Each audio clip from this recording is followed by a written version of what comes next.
Não era uma vez. Bom dia, boa tarde, boa noite pra você! Meu nome é Felipe Azevedo E o meu é Gabriel Coziner. e está começando mais um. Não era uma vez. Fala, Felipe! Você quer explicar como é que vai ser a dinâmica hoje? Claro, Gabriel, a dinâmica vai ser um pouco diferente para você que está aí em casa assistindo e já conhece um pouco do Não Era. A gente costuma falar sobre filmes, séries, livros. A gente já conversou um pouco sobre Alice, trocamos ideia sobre o Show de Truman, por exemplo. Mas hoje não há uma obra específica que já esteja, que você já possa assistir na Netflix ou ler um livro. Hoje a gente vai fazer algo um pouco diferente e o Gabriel vai trazer um conto para gente. Ele vai contar uma história e a partir dessa história é que nós vamos extrair o pano para a manga. A gente vai conversar e trocar uma ideia, não é isso, Gabriel? É isso mesmo, Felipe. Hoje o conto vai ser o conto da vaquinha. Era uma vez, e não era uma vez, tinha um mestre e um discípulo que eles andavam pelo caminho da vida. Eles andavam por aí. E um certo dia o mestre viu uma casa muito simples e ele falou para o discípulo: vamos entrar naquela casa e conversar com o proprietário. Eles entraram, começaram a conversar com o proprietário. O dono da casa deu um copo de leite, queijo para eles. E aí eles viram assim, começaram a olhar e o mestre perguntou para eles: o que você faz? Como é que você vive? Com o que você ganha dinheiro? E aí o rapaz, o dono da casa, falou: olha, a gente vive somente daquela vaca ali. Ele apontou para uma vaca magra, só uma vaca, num pasto muito surrado já. E aí o mestre olhou para ele, agradeceu o leite, agradeceu a sombra e chamou o discípulo e continuou caminhando por aí, pelo caminho da vida. Depois de um tempo, o mestre parou, olhou para o discípulo e falou: hoje, ao entardecer, você vai voltar na casa daquele rapaz que deu um leite, que tinha uma vaquinha magrinha, e vai jogar a vaquinha no precipício. O discípulo olhou, estranho, foi questionar o mestre olhou para ele e falou: você vai fazer isso. Ponto final.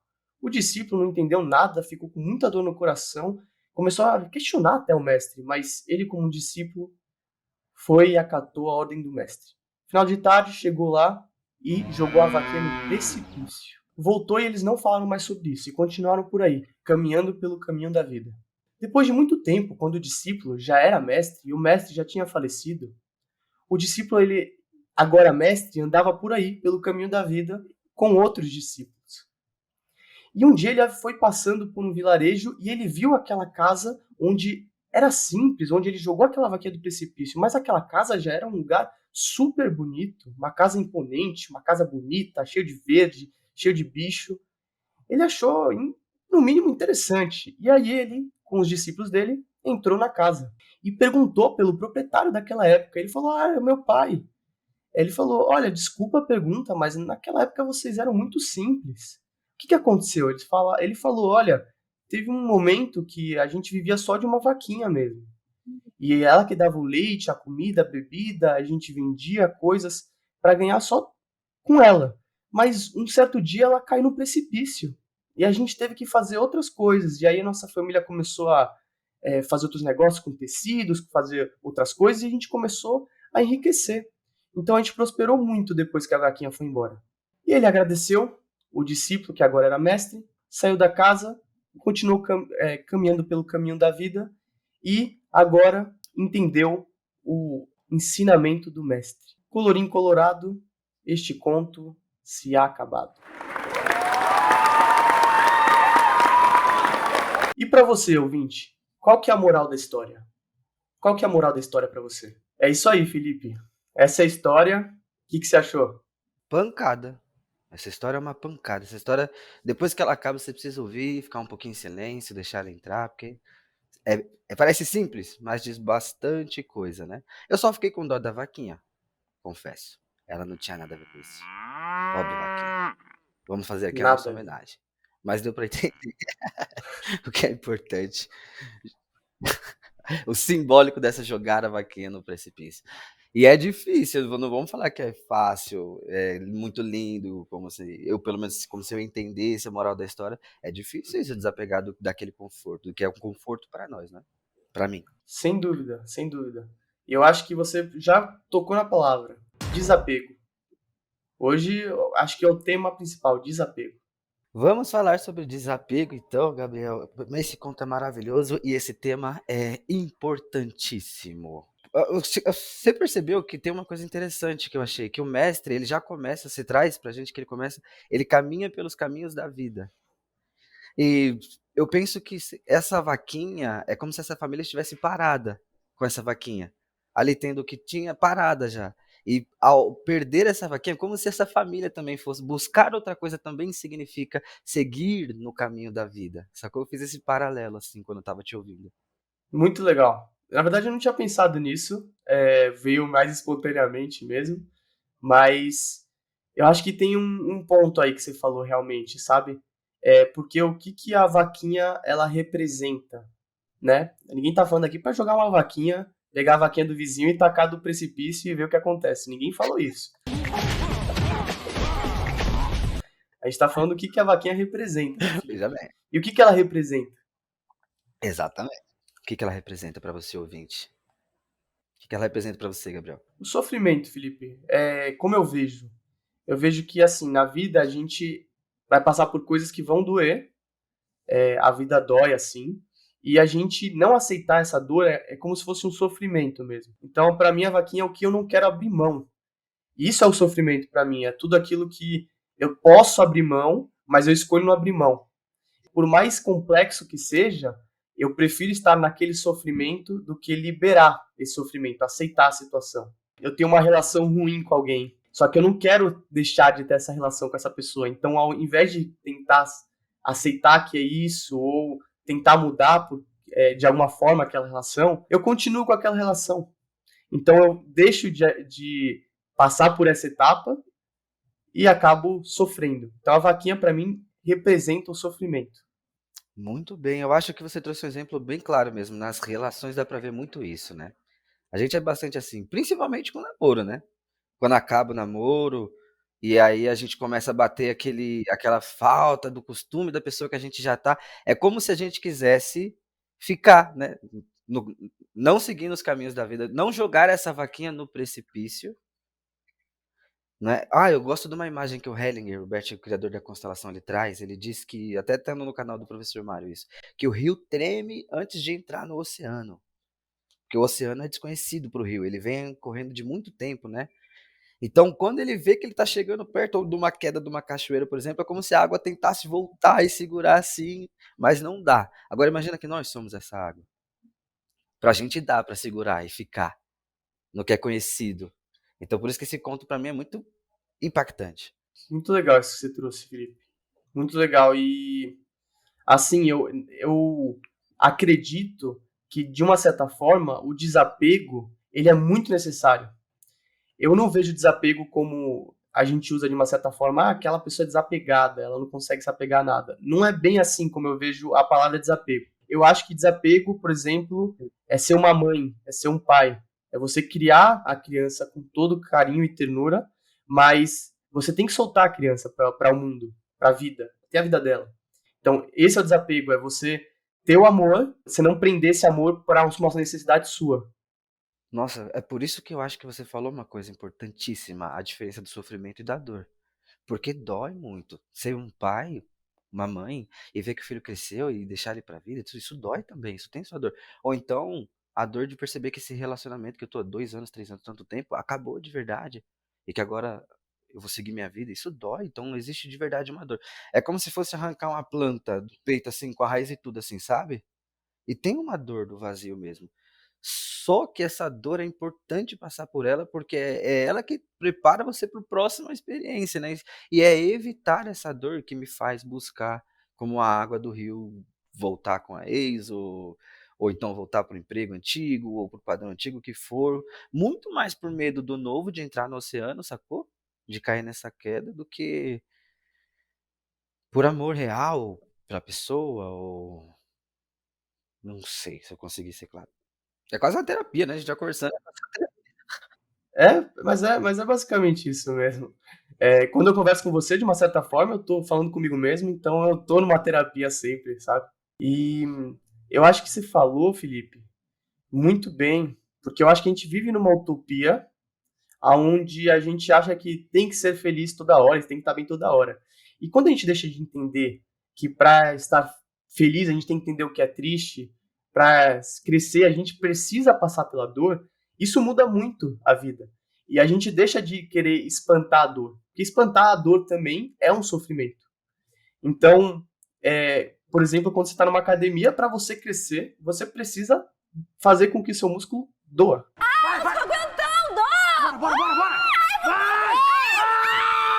Então, tem que doer. Você vai atrás da dor. E assim na vida toda. Então, eu acho que a gente tentar buscar a dor, essa dor do parto, que é para o filho nascer, para a vida, essa dor da academia, é uma dor que vai fazer a gente crescer sempre. Agora, se a gente escolher não olhar para essa dor, ou não querer sair desse limbo, aí a gente vai sofrer. Aí a gente não vai conseguir jogar a vaquinha no precipício nunca. E aí que entra a importância do processo de terapia, né, cara? Porque quem ensina muito da gente, assim, pela postura, a lidar com esses processos de dor, de ter a coragem de arrancar a planta do peito, a coragem de fazer, arrancar. Quem inspira muito isso pra gente é a figura paterna, não o pai especificamente, a função paterna, mesmo que a mãe faça a função paterna, sacou? A função materna de dar mais carinho, essa coisa, é justamente de evitar a dor, sabe? Vem cá, tá tudo bem. Então, muitas pessoas que não tiveram, por qualquer circunstância da vida, o processo de terapia é muito importante, porque a vida vai ser cheia desses processos de dor o tempo todo, né? De encerrar ciclo, fechar ciclo. Então fica aqui a mensagem, façam terapia. Acho que o que você falou, Felipe, faz muito sentido. E ainda é um tabu muito grande, né, fazer terapia. É como se você fosse louco. É uma coisa meio doida ainda isso. Quem dirá ainda terapias alternativas, mas estou falando de terapia convencional, a psicologia mesmo, fazer psicólogo, por exemplo. As pessoas ainda têm um tabu muito grande. Sim, É como se a gente não pudesse aceitar que a rola gente muito. tem que crescer, que a gente tem que mudar, que a gente tem que ouvir, que a gente tem que se olhar. Tipo, é uma coisa muito louca. É como se a gente não fosse não fosse se a gente fosse distante um do outro, assim, né? Tipo, a gente não pode se olhar de tão de perto. É meio doido, senão a gente é louco.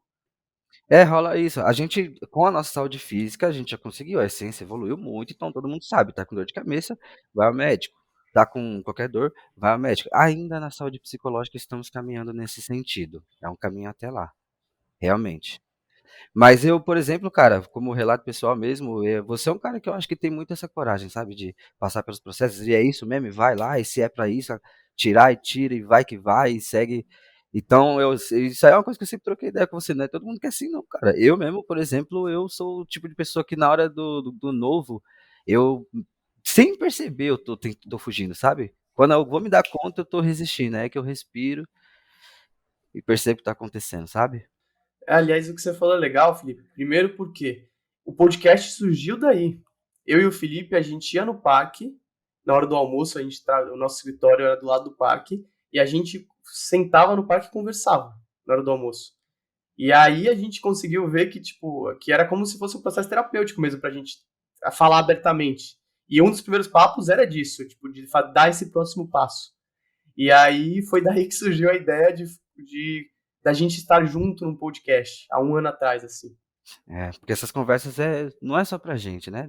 Todo mundo tem essas questões. Relacionamento, ciclos, encerramento de ciclos. Então, você que tá escutando a gente em casa, seja no celular, no YouTube, se você parar pra pensar nessa ideia nossa, como você lida com a dor e com os processos de dor, pô, já valeu bastante. Não que você precise aprender nada, se você parar pra pensar como é você com você mesmo, já é bastante. Porque acho que é isso que vale a pena a gente comunicar, essas conversas profundas que, se você parar pra pensar, todo mundo passa por isso. Não é transversal, todos. Sem dúvida, sem dúvida. E é legal ver aqui, quando você conversa, eu ouço, porque é como se fosse um espelho meu, sabe? Eu vejo se faz sentido pra mim o que você tá falando na vida. E é sempre assim, na verdade, né? Tudo que a gente ecoa, a gente recebe, tudo que o outro tá incomodando, falando, é nosso também de alguma forma. Então, isso daí o podcast pra mim é isso, é como se fosse um espelho, sabe? Muito bacana. E sabe o que é legal também desse conto, Gabriel? Que ele traz pra gente uma coisa. Olha como a solução é inimaginável pra gente, né? Na gente, assim, na nossa mente, no nosso pensamento, ninguém ia pensar em jogar essa vaquinha para prosperar com essa família. Então a vida, às vezes, ela precisa tomar desses caminhos que a gente não entende mesmo para levar para o mais, entende? Então, aí a gente fica se debatendo, né? Por quê? Tem que deixar o tempo rodar um pouco mais, rolar um pouco mais o rio para entender, né? Exatamente, exatamente. E assim, por exemplo, se o dono da vaquinha visse a vaquinha caindo do precipício, ele provavelmente ia tentar pegar ela e junto morrer. Pode cair junto e morrer, É. ao invés de deixar a vaquinha morrer. Esse é o sofrimento, né? Isso que a gente faz na vida. A gente vai junto até o final, mas não deixa ir embora aquilo que a gente não consegue soltar. Cacete, essa imagem que você trouxe foi maravilhosa. Ela devia vir junto, tipo, lado B da história. Se o dono da vaquinha tivesse visto ela caindo, provavelmente ele teria ido atrás. Nosso sustento. Nossa, maravilhoso essa imagem, Gabriel. Bacana. E é engraçado que é um conto que eu consigo me ver às vezes como discípulo, porque às vezes também acontece coisas que eu falo, meu, não é possível, qual é o sentido disso? E como o próprio dono da vaquinha, que às vezes também, se visse ela, pulava junto e, enfim, sou tudo aí nessa história. E a própria vaquinha também, que eu fiquei com dó dela. É um conto, Felipe, que tem algumas coisinhas que parecem que a gente não para pra pensar, mas é muito interessante. Isso que você falou, para mim esse caminho da vida, mestre-discípulo, depois o discípulo virar mestre, e ainda se colocar no final como discípulo, porque ele aprendeu a lição depois de muito tempo, mesmo como mestre. Então a gente sempre a gente tem essa falsa sensação que vai chegar um momento que vai estar tudo bem, ou vai chegar um momento que a gente vai chegar e não vai precisar jogar a vaquinha. A gente vai precisar jogar a vaquinha a vida inteira, a gente vai precisar se olhar a vida inteira, a gente vai precisar passar por processo de dor a vida inteira. Eu acho que isso que é uma que define uma alma madura, assim, sabe? Esse poder de desapegar mesmo, ser desapegado das pessoas e das coisas, porque se você parar pra pensar, uma hora você vai morrer. Todos nós vamos morrer. Então, tem uma frase que diz, é uma frase também do Hellinger, eu gosto bastante de parafrasear ele. Vou parar. Não, vou maneirar. Mas tem uma frase dele que é muito legal, que diz que a maturidade vem com a nossa capacidade de ficarmos sozinhos. E é justamente isso, cara, desapegar e desapegando, e essa é a base da meditação.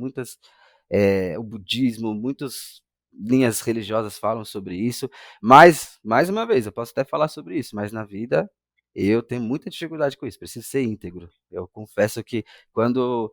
Eu sou muito apegado, cara. Às vezes eu percebo que tá na hora de soltar, e às vezes, sabe, eu preciso de um tempo para respirar. Uma boa imagem, uma vez eu perdi meu celular. Deixei meu iPhone na calçada e fui embora. Quando eu voltei, não estava mais lá. Eu só precisava de 10 minutos só para aceitar que eu tinha perdido. Depois eu consegui voltar, sabe? A gente precisa de um tempo para respirar e. Uhum. Perdi mesmo. Foi. Já era. Agora eu sigo. Eu preciso de um tempo. Porque antes do. Porque primeiro é uma dor, né? Você perdeu o celular, é uma dor. Tem um tempo de aceitação. E isso não é, esse é um processo que vai te fazer você crescer. Não é que você perdeu o celular e não precisa ficar Não chateado. muda. Não é isso que a gente tá falando. Tem esse processo. O problema é que você não pode ficar um ano se culpando pelo celular que você perdeu há um ano atrás, entendeu? Essa é a Exato. E diferença. aí, seguindo a história, você vem com um celular novo depois, que é melhor do que você tinha, e tipo, não é? Esse é um exemplo muito, na verdade, fútil que a gente está dando, mas dá para entender, né? A gente está falando no geral dos ciclos humanos. Tem gente que passa a vida inteira mesmo, Gabriel, sem soltar algo. E eu posso falar porque eu acompanho muitas dessas pessoas, assim, no nosso consultório, sabe? Sem dúvida, sem dúvida. E assim, é muito básico, na verdade. Quando a gente traz exemplos, é para a pessoa entrar no dia a dia dela, mas é muito básico. É como se você tivesse um armário cheio de roupa. Primeiro você tem que jogar o armário todo na cama. Ele não vai estar. Você tá querendo trocar de armário, você primeiro tira a roupa toda lá para organizar o armário na cama. Ele vai estar tudo bagunçado, mas depois você vai botar o armário certo, doar roupa. E até para entrar roupa nova, você tem que tirar a roupa velha. Então é um processo de guarda-roupa, por exemplo, esse processo, que a gente não consegue materializar às vezes na nossa vida, e são processos que estão no nosso dia a dia. Se a gente deixa, Felipe, por exemplo, para respirar, a gente precisa soltar o ar. Então, primeiro, respirou, tem um momento ali que é um vazio, que é esse momento aí de aceitação, que a gente pode botar. Depois a gente tira o ar velho para entrar um novo. Então, é um processo que a gente faz 600 vezes no dia. É, E a gente não consegue materializar, às vezes, para nossa vida, né? exato. É como se houvessem duas forças na natureza. Uma de construção, uma energia de construção, e uma energia de destruição. Isso vive acontecendo o tempo todo. E a gente tem no nosso olhar, na nossa consciência, que a energia construtiva é a boa e que a destrutiva é ruim, que quando há destruições, isso é uma coisa ruim. Quando um pássaro, por exemplo, deixa de existir, entrou em extinção, a gente pensa que perdeu e fica com aquela pena de que nós estamos. Mas assim, a energia destrutiva, aquela que vem e destrói, ela é necessária para que essa energia de construção ela possa surgir como nova. Como a essência dessa espécie de pássaro pode surgir mais bela e mais perfeita se não for com a energia da destruição primeiro? Então imagina esse momento deles acordarem e ver que a vaquinha não estava lá. E agora? Então é esse caos que movimenta. E tudo isso eu imaginei agora, enquanto você foi falando. E vale a pena falar, Felipe, que a família teve um processo que, como você falou, a vaquinha morreu, mas eles podiam ter escolhido sofrer. Eles podiam ter escolhido morrer de fome. Não tem vaquinha, e agora? O que faz? Pedir esmola. Só que eles escolheram o processo da dor e conseguiram crescer, conseguiram ir atrás do que eles queriam. Então não é só a solução que vem de cima, é o nosso movimentar também. São duas forças também, né? O que a gente dá e o que a gente recebe. Nossa, isso daí que você falou, exatamente. A vida é assim, a gente vai receber coisas, a vida movimenta. Puta, a gente nunca fica parado, é impressionante. A vida movimenta, vai vir coisa da vida, mas depende da gente, né? É um trabalho em conjunto, assim, com a vida. Você saber navegar na vida, ter essa plenitude, assim, de uma certa forma. Mas você tem que fazer sua força aí. Eu não acredito nesse processo, eu pelo menos não acredito num processo que a pessoa sempre tá na mesma onda, assim, na mesma vibração, sabe? Eu não acho que essa é a vibração da vida. Uma hora a gente tá bem, outra hora a gente tá mal, tudo depende dos acontecimentos externos que não tem controle, a gente não tem controle, né? Exatamente. A gente vai estar bem, a gente vai estar mal. Agora, como você consegue lidar com isso que é a diferença. E eu não acho que tenha essa pessoa aí lidou mal com isso. Eu não sei se é bem assim. Se a gente só consegue entender muita coisa depois de muito tempo. Às vezes acontecem umas coisas com a gente que a gente fala, não consegui passar no trabalho. Puta, eu já tentei, nossa senhora, eu acho que eu tentei. Eu tinha uma época que eu queria ser não sei o que, em multinacional, e eu tava querendo. E aí eu tentava. Hoje em dia eu dou graças a Deus, puta, de joelho que eu não consegui. Mas na época eu sofria por causa disso. Eu ficava mal. Pois é, eu lembro de várias situações assim também. Onde se eu não conseguisse aqui, parece que é tudo pra mim, sabe? Ou então quando eu perdi um relacionamento, o vazio é grande. O vazio que a gente precisa atravessar, né? Mas hoje a gente consegue, né? Só hoje a gente consegue olhar pra trás e saber que pra estar aqui gravando esse nosso podcast, com o trabalho que a gente sabe que a gente quer fazer hoje, tinha que passar por isso aí, não tem como. Então é por isso que você falou, é real, tipo, como que a gente pode olhar pra uma pessoa e falar que ela não lidou bem com aquilo, né? Se tudo é movimento o tempo todo, ela tá no tempo dela, a gente tá no nosso. Então todo rio fluindo. Aí às vezes tem queda, às vezes para um pouco, numa lagoa, às vezes tem, enfim, rio, flui. Mas vamos todos pro mesmo oceano. Exato. E é legal que você falou, Felipe, porque qual que é o contrário de desapego? Na teoria, apego, né? Mas o que é o apego? O apego, pra mim, é o controle. É o controle. Que é muito doido. A gente tenta controlar tudo na vida, né? E esse controle, principalmente em relacionamento, meu Deus do céu. O controle vem nessa parte do ciúme, digo assim, desse ciúme possessivo, dessa coisa, Ok. assim, sabe? Então, a vida não flui se a gente tá nesse estado de apego. Por isso que a gente traz esse estado de desapego, né? O desapego, como eu falei, é ter carinho, ter ternura, cuidar da pessoa, não é sair por aí fazendo o que você acha que bem entender, né? Mas o apego é sim esse negócio de controle, né? Esse negócio que na verdade só causa infelicidade na gente, da gente tentar planejar, seja tudo na vida, ainda mais agora no momento que é impossível planejar, a gente não sabe o que está acontecendo, não sabe como vai acontecer, não sabe nada. Então, principalmente agora, a gente vê que esse controle, essa falsa sensação de que a gente controlava alguma coisa, né? Exato. É igual uma coisa que sempre me perguntam, ou às vezes eu escuto, sempre me perguntaram também, qual é a sua estação preferida do ano? Ou então tem aquela briga de pessoas que gostam mais de calor, de pessoas que gostam mais de frio. O editor deve estar com muita raiva de mim agora. É claro. Porque eu tô falando, tipo, gingando capoeira. Mas vamos lá. E desde pequenininho, eu sempre achava isso como uma coisa meio besta, assim, meu, para pra pensar. Se a gente tem tudo o tempo todo, se são as 4 estações e elas ficam se revezando entre elas, e é esse grande ciclo, meu, que adianta eu ter escolher um preferido meu? Eu vou sofrer com isso, só naquela época eu vou estar bem, e não é? É melhor eu gostar de todas, aprender a gostar de todas. Minhas preferidas são todas, é a que tiver no momento. Qual que é a sua preferida? A que tiver agora, qual que é agora? Outono, então outono é minha preferida, sacou? É interessante que você traz, porque o tempo é o tempo da vida, a gente não escolhe como é que vai estar, né? Não Tipo, escolhe, vai mas estar quer quente, vai escolher. estar frio. Exatamente. Hoje não tá sol, hoje eu vou ficar na cama o dia inteiro porque eu tô triste. Mas esse exemplo é bobo, é do tempo, é do clima, mas isso também se aplica a tudo, a nossa vida, nossas relações, nossos trabalhos, nossos dias. Tem dias bons e tem dias ruins mesmo. É isso aí que você falou. Mas, mais uma vez, eu tô falando tudo aqui como se fosse um grande sábio, mas não sou. Esse da questão do apego pega profundamente em mim. Eu vou até marcar uma sessão. Brincadeira. Não, total. Total. A gente, cara, isso eu acho que a gente fala todo podcast, né? Mas a gente não sabe de nada. E tudo que a gente fala, a gente tá falando como se fosse um processo terapêutico mesmo. Que a gente tá descobrindo. Mas não é que quer dizer que a gente É, faz, né? Porque de jeito eu nenhum. pelo menos, realmente, tenho minhas ansiedades, tenho minhas vaquinhas, tenho meus problemas. Não gosto de frio. Enquanto você foi contando a história, eu fui pensando quais são as minhas vaquinhas e isso foi me dando agonia, cara. As coisas que eu sei que eu preciso soltar, eu sei que eu preciso soltar. Mas enfim, vamos lá, acho que talvez eu esteja respirando ainda antes de ir. Foi muito bom pra mim, Gabriel. Muito bom, obrigado, escolheu uma história muito boa. Adorei hoje.